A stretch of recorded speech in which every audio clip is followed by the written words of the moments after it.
Let's unpack 5 different ways that you and I can get better at guitar or in just our musical journey this year in 2025. Let's dive in.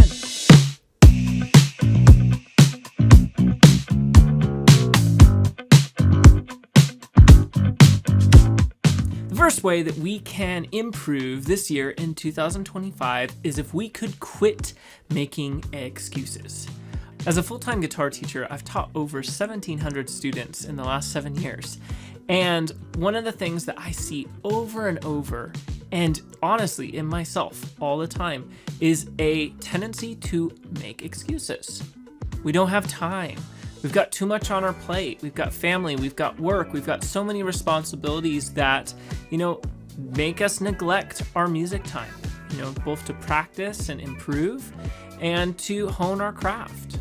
And that's one thing that I am guilty of. I'll be the first to admit, I would have a whole lot more content on my channel even here from the last few years if I had made less excuses. If I had been able to, tell myself instead of I don't have time, well, what time can I devote? How can I reprioritize my schedule so that I'm not spending so much time scrolling on social media and making content instead? Obviously, with 80 to 90 students a week and so many other responsibilities work-wise, I've got very little time to work with, but I do, even then, have time that I could devote to, putting out more videos, putting out more music, writing more songs. And that's something that I have to own myself. And I think many of us do as well. If we quit making excuses, we would be more ahead of the game. We'd be able to take ownership and prioritize how we spend our time so that we can, even if it's just a little bit of time, put that into our guitar journey or our musical creation. Number 2 kind of goes hand in hand with that. Make your musical journey a priority. It goes without being said that unless we prioritize something, it doesn't get done. So other things are easily going to jump in front of our practice time.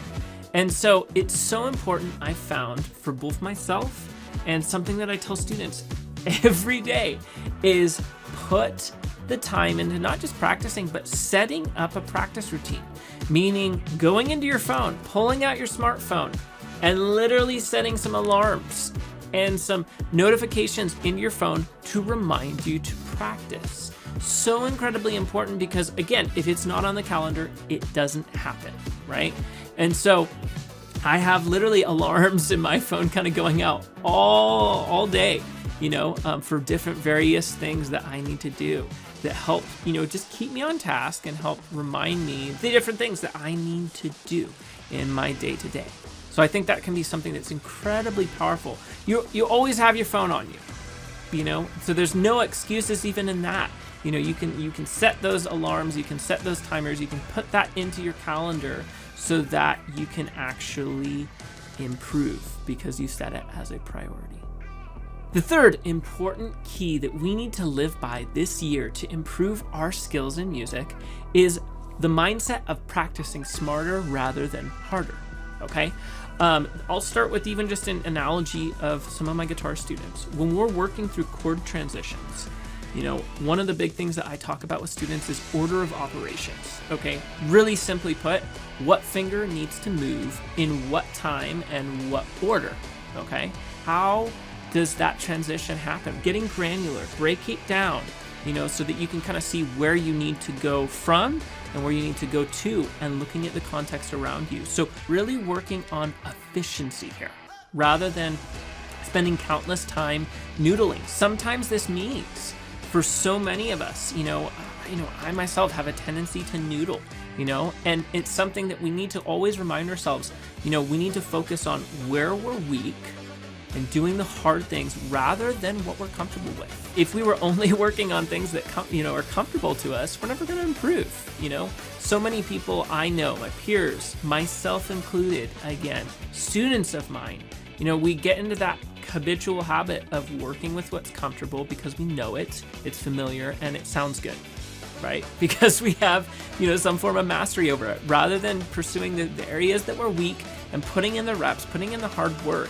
We need to focus there because that's where we grow. Now, is it bad to work on things that, you're comfortable with? No, it's fun, and there's definitely a time and a place for that, but we also need to put that effort into actual growth and doing those hard things as well. And I would say another thing that I've even noticed on this whole topic is timing yourself, okay? I've been kind of amazed at how often this happens.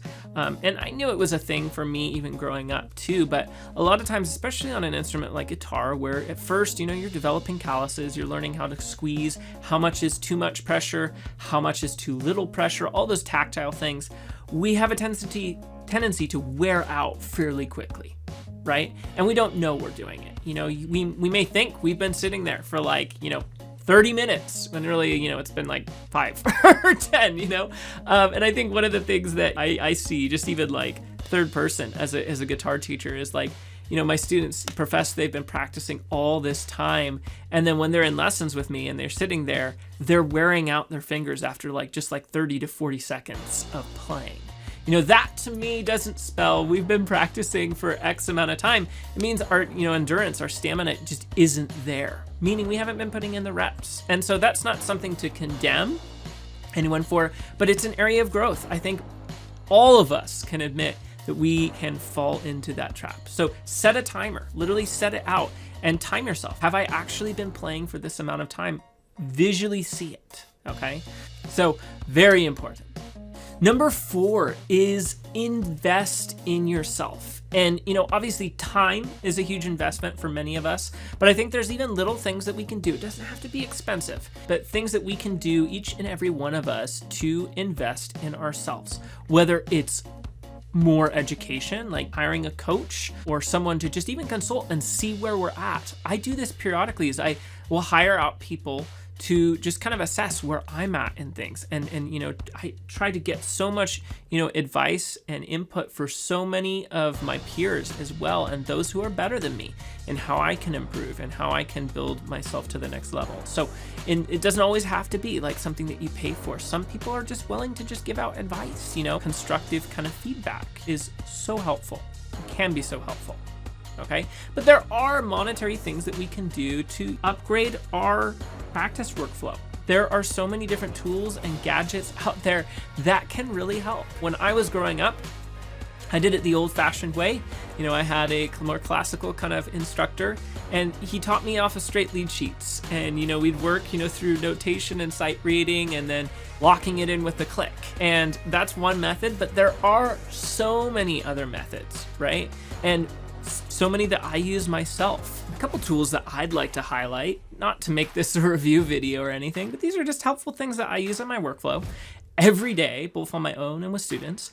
One is Guitar Pro. And if you're unfamiliar with Guitar Pro is a piece of software that allows you to transcribe or use other people's transcriptions of songs and exercises and playback them at various speeds. So you can take that part that you're kind of working on bar by bar. And once you've learned the part while listening to the metronome that's in Guitar Pro, you can take that down to 20% of speed if you need to and work at it bar by bar and then loop out. I work with my students on a 5x5 approach. So meaning we take a chunk, whether that's 2 bars, whether that's 4 bars, whether it's just 1 bar. And we take that one chunk and we learn it at micro level. So we really, really practice that one section. We do it 5 times. And the 5 is just like a principle, do it till basically you can kind of do it. And then take the next small chunk, bite-sized chunk, do the same thing 5, 10, 15 times.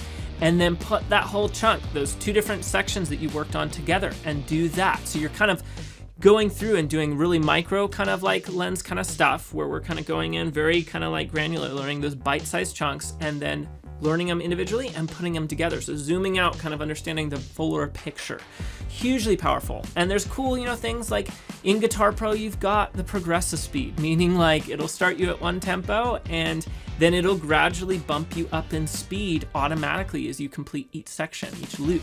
I could not do what I do on a daily basis to the level that I do without Guitar Pro. It's such a powerful piece of software. Love it, love it. And the second tech gadget I have been using on a regular basis, many of my students have these as well, is the vibrating metronomes from Soundbrenner. This is great for just when you want to be able to practice with the metronome, but you don't want to hear it kind of beating at you the whole time. I think that's a huge hindrance for why many people don't work with the metronome. Even growing up myself, it's super annoying to have to listen to the metronome. I get it, I hear that all day from students. I don't want to work with the metronome. It's annoying. It throws me off, right? Well, I think one of the big things that can be eliminated as a hindrance is if you don't have to hear it. You can feel it. These Soundbrenner smartwatches, they basically send a vibration straight through whatever part of your body you attach it to. You can do your wrist, you can do your leg. They come with the various attachments. So, you can even throw it around your chest. Whatever works for you. But they're super powerful because they will allow you to just focus on feeling the pulse rather than having to hear it beating away in your ear all day. It's so important to work with the metronome, and so many of my students and myself at times are just tempted to kind of just skip out on metronome, and this can kind of eliminate some of those pain points, okay? And this brings us to number 5, okay? Which kind of goes hand in hand with like the last point where I was talking kind of about like getting feedback, right? Feedback is so important to actual progress. Okay, and one of the ways that you can do that is recording yourself. Okay, from a very young age as a musician, I began recording myself. I released my first album at a very young age, and it was incredibly helpful because I learned what I actually sounded like from having to record myself. It wasn't pretty, there was a lot of out of tune notes. My intonation on so many of my guitars early on was so bad. And even just fretwork, I was way over squeezing on so many frets of my notes. So it was just out of tune. It was painful, right? But that is how you improve. My, fretwork has improved so much over the years. My attention to detail when it comes to intonation on my guitars improved so much because I heard it. Right? And I heard it from a third party perspective, meaning I wasn't playing while I did it. So many of my students, I notice, they get so wrapped up on what they're doing that they can't like step outside of themselves and see what they actually sound like. I would go a step beyond that in terms of not just hearing, but also seeing, visualizing. A lot of times, students of mine, and myself included, I'll be the first to admit that, is I think I'm doing something when I'm actually not. So meaning, maybe my my fretwork is really bad and I think it's okay. Maybe I'm trying to focus on getting right up behind the fret, not over squeezing, but because I'm so wrapped up in my right hand, maybe what my right hand is doing, I'm not focusing over here the way I should. And so one of the things that you can do is when you see, yourself third party after you've been practicing, or maybe you can even just glance down occasionally, throw up your phone. Right? Sit in front of a mirror or throw up your phone and just have the camera rolling so you can observe what your natural tendencies or habits and patterns are, okay? Because that's the thing, is like out of sight, out of mind. If we apply that here, right? In a way, when you're playing guitar, because you're focused on so many of the actual applications of playing, you are actually focused in on what it's looking like and sounding like from a third person standpoint. It's especially prevalent with, like, say, an acoustic guitar. You will never hear what you actually sound like from guitar perspective the same way that someone sitting out in front of you will, a listener. And so it's important to kind of understand what that kind of like sounds like, looks like, and how it affects the way you play. So when you can start, kind of visualizing that, recording yourself, it is extremely helpful. Okay. And one more bonus mindset here is stay inspired this year. Okay. I have so many of my students that confess that they just don't feel inspired to do anything. And I think a big part of that is they aren't watching content that's interesting to them. They aren't experiencing music that's interesting to them. They get in a rut where they almost get more analytical on things and they don't absorb from others. Music is about community And there's so many great creators and songwriters and musicians out there that we can absorb knowledge just even from watching and making use of in our own playing styles and own songwriting approaches. And so that's super, super key. I can't help myself but watch, what other people are doing. It's so helpful so many times when done correctly. You can go down the dark side of comparison and all of that. And on another scope, on another dark side is like we talked about time, right? If you're giving all your time to watching, and observing and, absorbing content from others and music from others, that can be a bad thing as well. But there has to be an element of where you're getting inspiration too, just from others, being able to see what other people are doing. I love that. And so I'm constantly, even with my students, my clients, I'm saying, hey, go watch this video from so-and-so. And I got this and X away from, that video, absorb from others. It's so, so helpful in keeping yourself, newly inspired each day. There's so much to consume. That's one of the joys of, I think, the internet, is that there are people creating and sharing it with others. Again, there's dark sides to that too, but I think there is so much good that can come from that as well. So, in conclusion, I'd like to say too that all of the stuff that I'm talking about, I'm working on applying in my own life and my own journey as well. This isn't just something that I'm like, hey, go do this.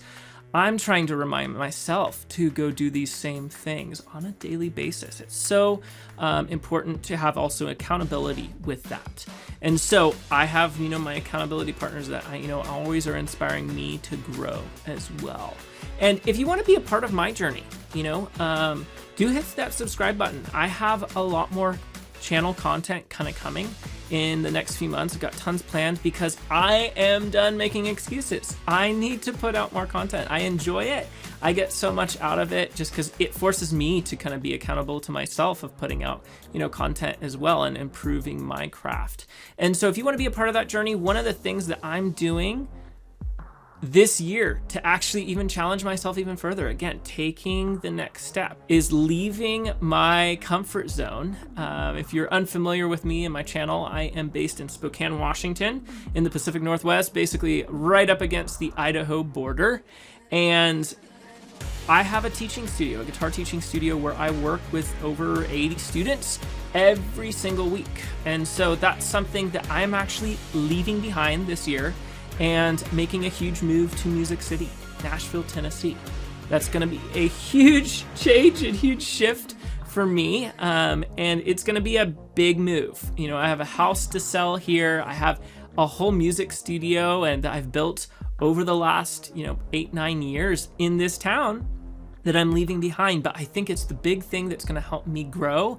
I'm not going to try to make it make it big in Nashville. I just want to get around other musicians who are very serious and rub shoulders with people who are better than me, because I want to improve my craft. And so if you'd like to be along for that journey, I'm going to be posting so much more content, especially leading up to that transition and all the kind of steps along the way. Please do hit that subscribe button. Again, you will stay tuned for a lot of content that's coming. And do smash that like button if you wouldn't mind, so you can keep getting content like this, so that you can continue to, again, be inspired by content around guitar and music creation. Let's make better music this year in 2025. I will see you in the next video.